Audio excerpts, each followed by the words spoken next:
Hello and welcome to the short introduction to Google Scholar for Harcum College students. Google Scholar can be a powerful research tool, especially when you combine the power of Google Scholar with the full-text subscription databases that you have access to as a Harcum College student. Let me show you how. To use Google Scholar, open a browser and navigate to scholar.google.com. Google Scholar is a free academic search engine that can be thought of as the academic version of Google.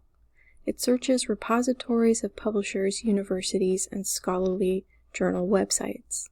And many people like to use Google Scholar because they're familiar with the way that Google searches. To start searching in Google Scholar, type in your search topic. And remember that Google Scholar searches are not case sensitive and you can use keywords instead of full sentences. Your search results are normally sorted by relevance, but if you want to see the most current articles first, you can use this option in the left sidebar. And you can also limit your results by date. To access the full text of articles, look for the links on the right-hand side of your page next to the search results.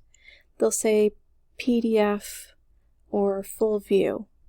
And unfortunately, Google Scholar doesn't provide the full text of all articles, but don't worry, there are ways to access the full text of an article that you find on Google Scholar.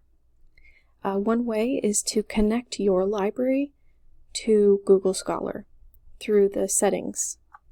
So we'll go to the hamburger button, or the icon that's next to the Google Scholar icon, and we'll go down to settings. And then in settings, we're going to look for library links. In here, we're going to start searching for Harcum, and it's not case sensitive. And then we're going to put a check mark beside Harcum College / Trout Library and hit save. You might notice that now you can see available from library in places where you couldn't before. And when you click on these available from library, EBSCOhost's full text finder takes over and searches our subscription databases for the full text of these articles. Now, when you're on campus, you get logged in automatically.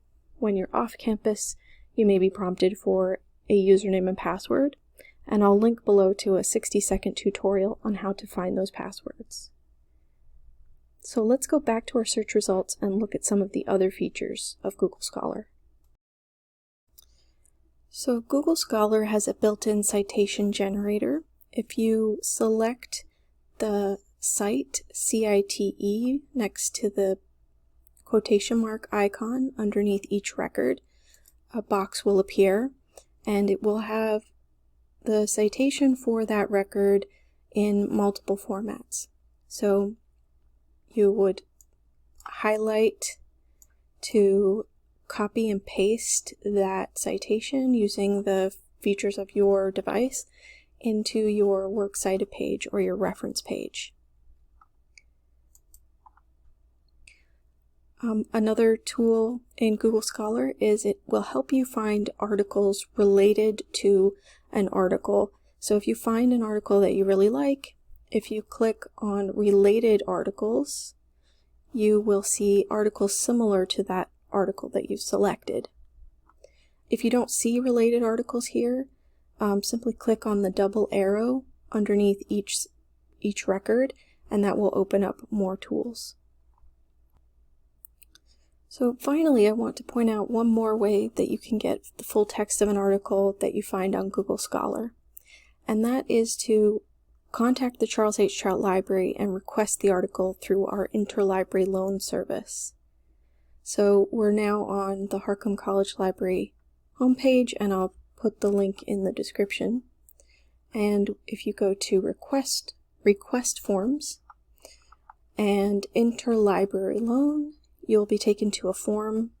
You can fill it out with your information and the bibliographic information for the article, and you will receive in a few days an email with the full text of the article. It's completely free, and we have a very high success rate of finding those articles. So there you have it, a quick guide to Google Scholar. Remember, there is rarely a single answer to a research question, so explore, discover, and if you run into any trouble, reach out to a librarian at the Charles H. Trout Library. Happy researching!